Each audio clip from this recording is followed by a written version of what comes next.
Let's go run the Chicago Marathon.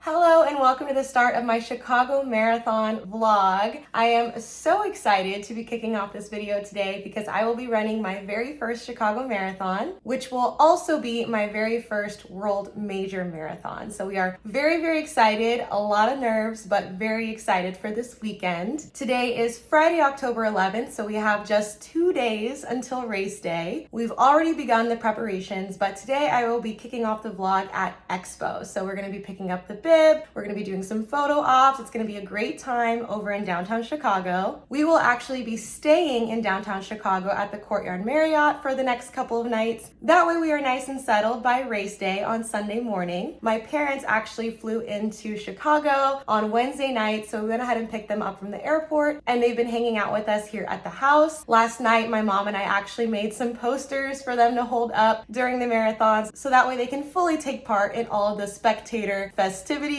I also quickly packed up our bags with all of my race gear and stuff like that last night too, so I will go ahead and walk you through what I'll be bringing on race day, what I'll be wearing, probably Saturday night at the hotel. But for now, we are just about to head out the door to make our way over to downtown Chicago. I am so excited to finally kick off Chicago Marathon weekend. So on that note, let's head to downtown.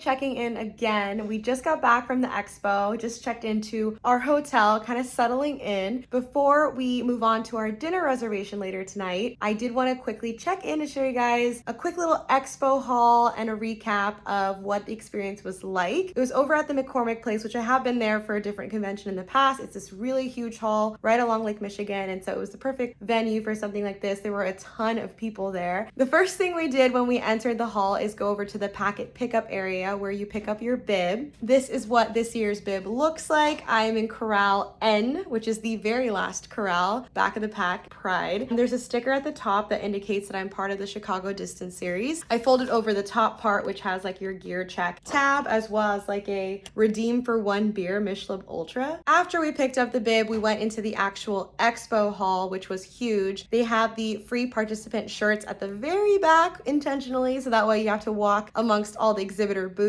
But this is what the participant shirt looks like. So this is the free one that you get with registration. Another thing that I was really excited about doing at Expo is all of the photo ops. They had a ton of different options. They had like this big Ferris wheel. Nike and BioFreeze had a few different options where they show the course. They also even had like an area where there's like a screen that will blow up your bib number and your name and the flag in which your nationality is. So I thought that was really cool. We definitely got our fair share of pictures taken while we were there.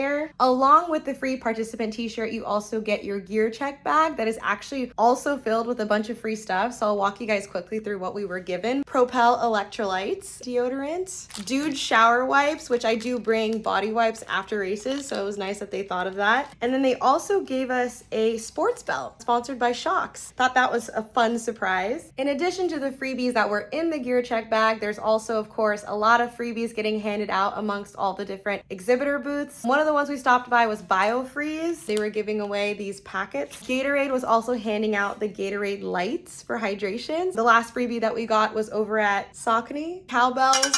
My parents and Lucas could have them to cheer on and spectate race days. And then the last thing I got, I paid for, went ahead and picked up this Saucony shirt. It's like this blue color. On the front, it says Chai 26.2 2024. The race course on the back, I'll insert a photo here so you guys get a better picture of what the back looks like. I just really loved the color, so I couldn't leave without it. That was all the stuff that I picked up at Expo today. There was also the Nike official race merchandise sold there as well. I actually purchased mine ahead of time, kind of a perk of being a Chicago local. local. Lucas and I actually went over to the Nike store on Mag Mile 2 weeks ago when they first launched the merch, and so we were able to pick up some of the stuff there. I picked up the iconic purple marathon jacket, of course. I also got 2 of the black long sleeves and the purple shirt as well. I think we're gonna try and stop by Nike either tomorrow or Sunday. For now, I feel pretty set. I'll walk you guys through kind of like what I'll be bringing with me for the race and what I'll be wearing tomorrow night once I'm kind of getting everything prepared for Sunday's race. But for now, I'm gonna go ahead and finish kind of settling in here at the hotel, and then we will head over to dinner.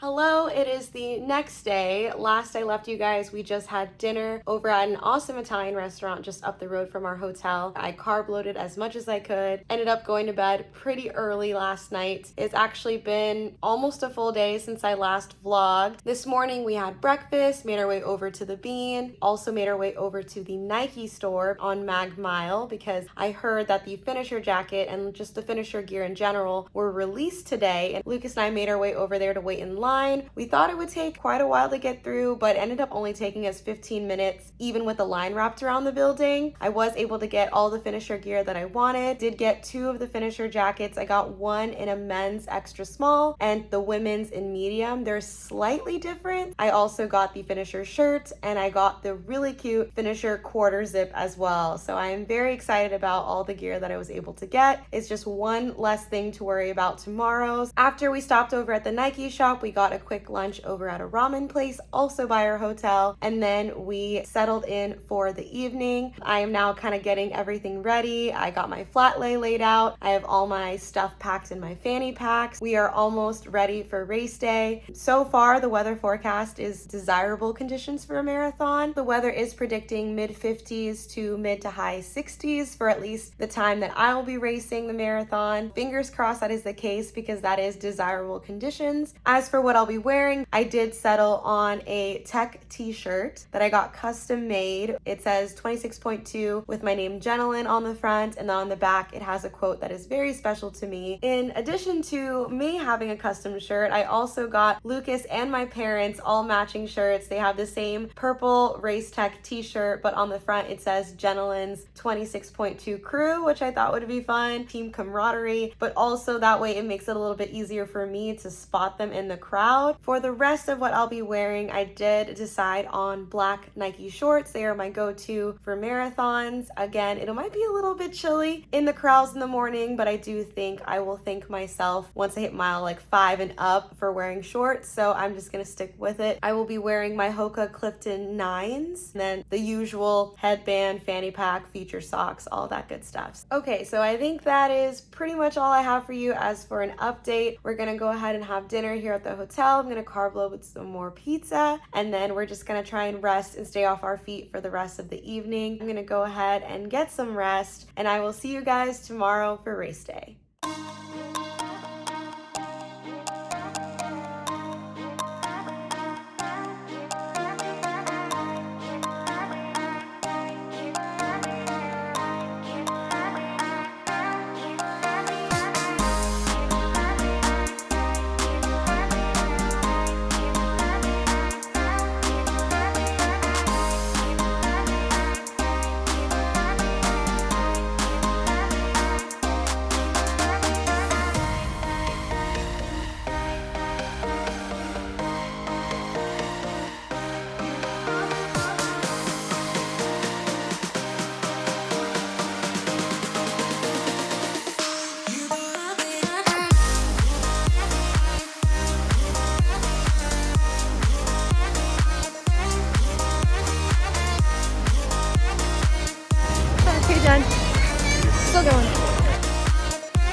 do it all again.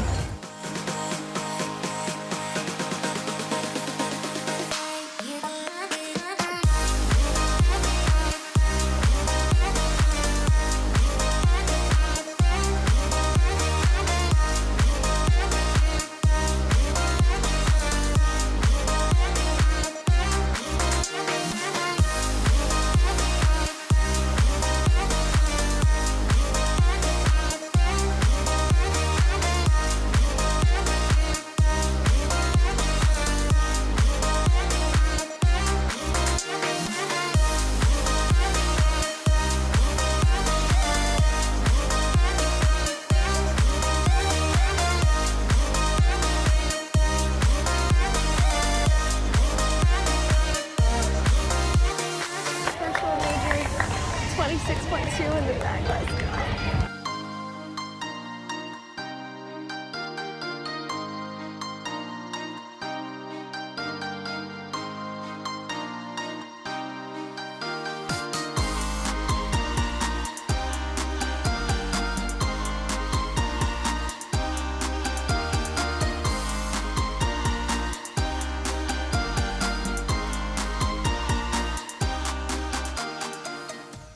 Okay, and we are back home from the Chicago Marathon. I'm just now getting a chance to sit down to give you guys a quick recap about my experience. Overall, I had a fantastic time running the Chicago Marathon for my very first time, and I'm feeling so grateful to be able to have completed my first World Marathon major. To start off my recap, I will start in the morning, in the very early hours of the morning. Lucas ended up walking me to the start line just for moral support, really, and so we got there about 7 a.m. Definitely not necessary. I could have arrived at the corral much later. Corral N is the last corral, and so I just didn't want any chances of not completing within the allotted time. Typically, when you wait in corrals for a long time, you tend to get to know the people that are waiting around you, and so I ended up meeting two friends who are both from the Philippines, and I'm really grateful that I had them to kind of talk to and keep each other company while we waited for the race to begin. I will say it was a little chilly. I'm glad I brought some throwaway layers with me. I brought an extra sweater and some sweatpants. As we started getting ready to walk up to the start line, I did remove those layers and place them on the side. Once I crossed the start line, I couldn't help but feel very emotional. I had this feeling of gratitude that kind of came over me, and I just started thinking, like, I'm here, I'm doing it, we're running a world major right now, and I just kind of rode that wave of excitement all the way through the first mile. My parents and Lucas ended up waiting for me just past the mile 1 marker, and that was when I felt like I officially started the race. What people say about Chicago Marathon spectators is 100% true. The excitement and the energy that spectators give you at the race was prevalent throughout the entire course. It was so humbling and so inspiring to see. The first 5 miles alone, I didn't even need my music because I just let the music of the speakers and the people cheering kind of carry me through those first 5 miles. I feel like I blinked and I was already at the 8K mark. It was incredible. Chicago spectators are truly something special. Shortly after the mile 5 marker, we started wandering over towards the Lincoln Park area, and that is when I really locked in on my run, walk, run intervals. I spent the first 5 miles doing a very slow and steady jog, but once I got to miles 5 through 13, I decided to lock in and I started doing my 1-minute run, 30-second walk intervals. I was at a really steady cadence, and before I knew it, I had already ran a half marathon. My parents and Lucas were again waiting for me at the half marathon mark, so just past the 13.1 mile marker. They were waiting for me on the left side with their posters and their cowbells, and it was really, really nice to be able to get that boost of energy halfway through the race. And then I kind of, in a way, convinced myself that I was resetting another half marathon. From miles 13 to 16, I felt really strong. My breathing felt very steady. The temperature was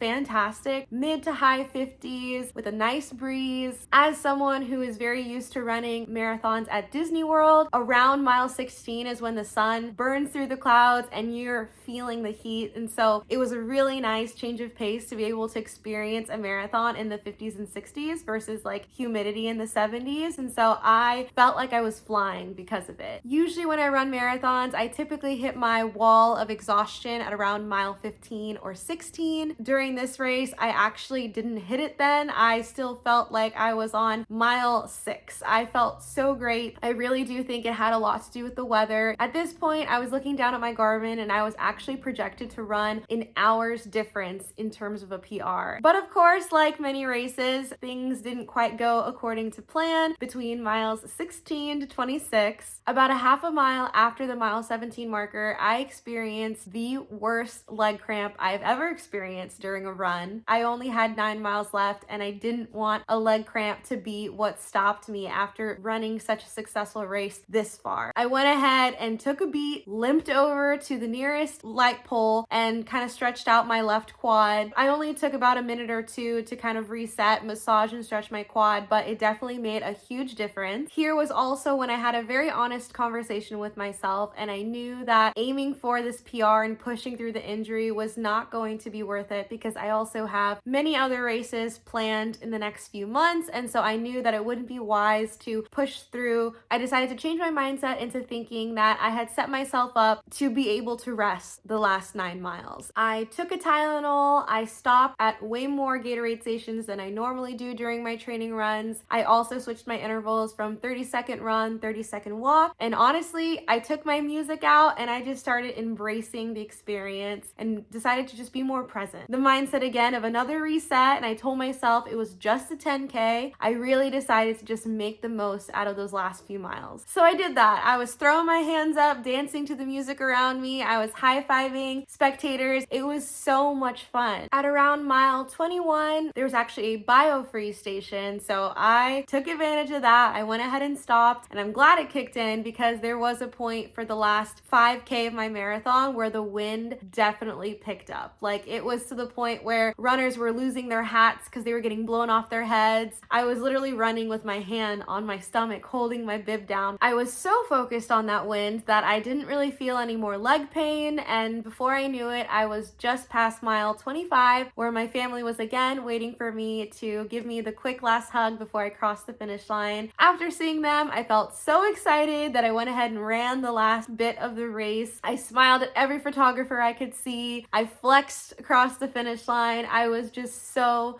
proud of myself for completing my very first Chicago Marathon. And what I didn't realize until after I got all my medals was that I ended up PRing by 27 minutes. So I was really proud of myself for not only collecting my first World Marathon Major Star, but also setting a PR by 27 minutes while also not overdoing it and just enjoying the experience. Overall, I hit all my goals. I feel healthy, I feel strong, and I honestly can't wait to do it again. And that's pretty much it for my recap on the Chicago Marathon 2024. Thank you so much for joining me as I experienced this World Major Marathon for the very first time. So grateful to have had my family as support during this race, and I'm honestly, like I said, just so excited to run the 2025 Chicago Marathon. Because I ran the Chicago Distance Series, I am automatically entered for the Chicago Marathon 2025, so I will be back on this course next year. In the meantime, I do have another set of races coming up very soon. I will be attempting the Dopey Challenge over at Walt Disney World this January, so that will be the next video that you'll be seeing on this channel, and I am so excited to bring you guys along for some more magical races. So thank you again for watching.